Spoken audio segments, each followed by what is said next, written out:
Partition horrors remembrance day సందర్భంగా హైదరాబాద్లోని LIC zonal కార్యాలయంలో ఎగ్జిబిషన్ నిర్వహించారు. ఎగ్జిబిషన్ను జోనల్ మేనేజర్ పునీత్ కుమార్ సింఘాల్ ప్రారంభించారు.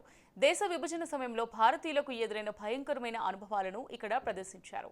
దాదాపు 13 మిలియన్ల మంది ప్రజలు ఒకవైపు నుంచి మరొక వైపుకు వలస వెళ్లగా ఆ సమయంలో బాధలు దయానీయంగా ఉండి విభజన శరణార్థులకు సంక్షోభాలను సృష్టించింది. ఈ సమయంలో దాదాపు 5 లక్షల మంది మరణించారు. మరణాల సంఖ్య వివాదాస్పదమైనప్పటికీ సహజీవనం అందరికీ అవసరమని ఈ అనుభవం నేర్పిస్తుంది. 2021 నుంచి ఆగస్టు 14వ తేదీని రిమెంబరెన్స్ డేగా పాటిస్తున్నాము. విభజన సందర్భంగా పెద్ద సంఖ్యలో కుటుంబాలు నిరాశ్రయులయ్యారని, చాలా మంది ప్రాణాలు కోల్పోయారని పునీత్ కుమార్ వివరించారు. ప్రస్తుత తరం సామాజిక విభేదాలను మరిచి ఏకత్వ స్ఫూర్తిని మరింత బలోపేతం చేసేందుకు అంకితం కావాలని ఉద్ఘాటించారు. సామరస్యం, శాంతిని కాపాడుకోవడం కోసం మనల్ని మనం పునరంకితం చేసుకోవాలని పునీత్ కుమార్ పిలుపునిచ్చారు.